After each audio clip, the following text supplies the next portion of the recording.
आप सभी का स्वागत है हमारे YouTube चैनल रूहानी डायरी में। अगर वीडियो अच्छा लगे तो एक लाइक ज़रूर करें और हमारे चैनल को भी सब्सक्राइब करें। आज का वीडियो शुरू करते हैं। क्या वह समय को अपनी मुट्ठी में कैद कर सकता है?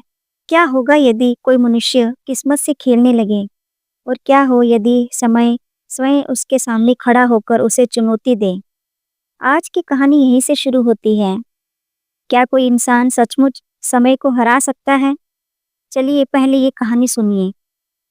गंगा के विस्तृत मैदानों के बीच सूर्यनगर नाम का एक समृद्ध राज्य था। वहां राजा धर्मवीर का बुद्धिमान और न्यायपूर्ण शासन था। वह ये भूमि थी जहां धर्म फलता फूलता था और लोग प्रकृति के साथ सामंजस्य बनाकर रहते थे। पर यह कहानी राजा की नहीं है, ये कहानी है दो भाइयों, आदित्य और समर के, जो आनंदपुर गांव में एक साधारण कुमार गोविंद के यहाँ जन्मे थे।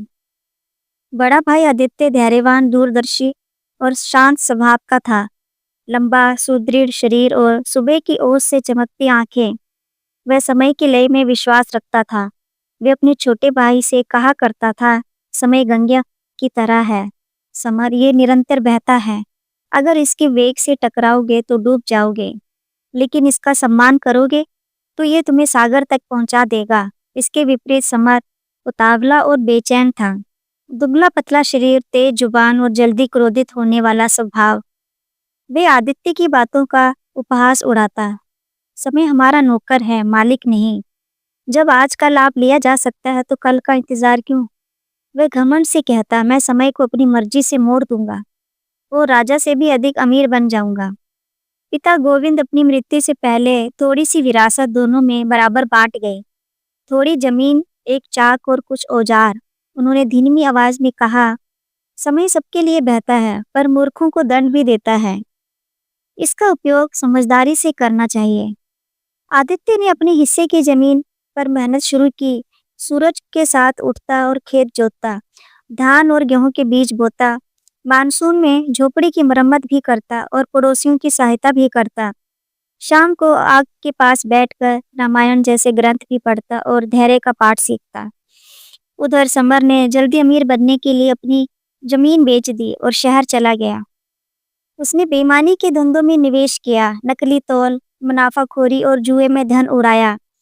आदित्य ने समझाया, जल्दबाजी कर्मों के प्रकोप को बुलाती है, पर समर हंस पड़ा।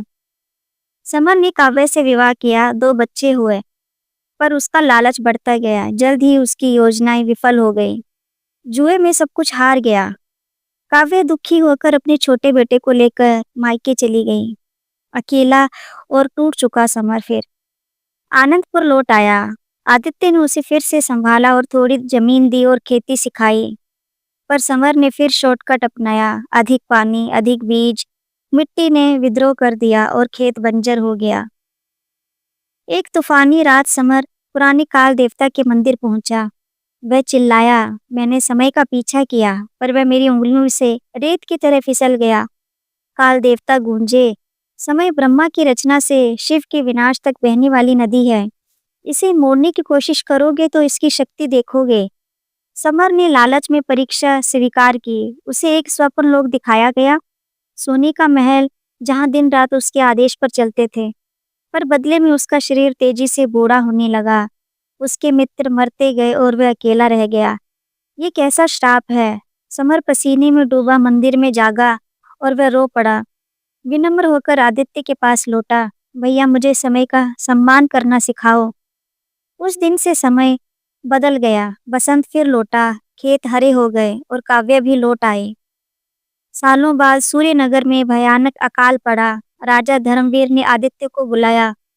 आदित्य बोला, महाराज, समय का अपमान हमने किया है, धैर्य रखिए, कुएं खुदवाइए, पौधे लगवाइए और समय के साथ चलिए। राजा ने उसकी बात मानी। वर्षा लौट आई। आदित्य को काल मित्र की उपाधि मिली। समर ने युवाओं को चेताया, मैं समय से आगे निकलना चाहता था पर समय मुझसे आगे निकल गया। समय को गुरु बनाओ, यही तुम्हें सफलता देगा। कहानी समाप्त हो गई पर प्रश्न अभी भी जीवित है। क्या हम समय को समझते हैं या समय हमें समझा रहा है? अगर आपको ये कहानी अच्छी लगी हो तो कृपया लाइक, कमेंट और शेयर जरूर करें। आपके प्रेम और स्नेह के लिए बहुत बहुत धन्यवाद।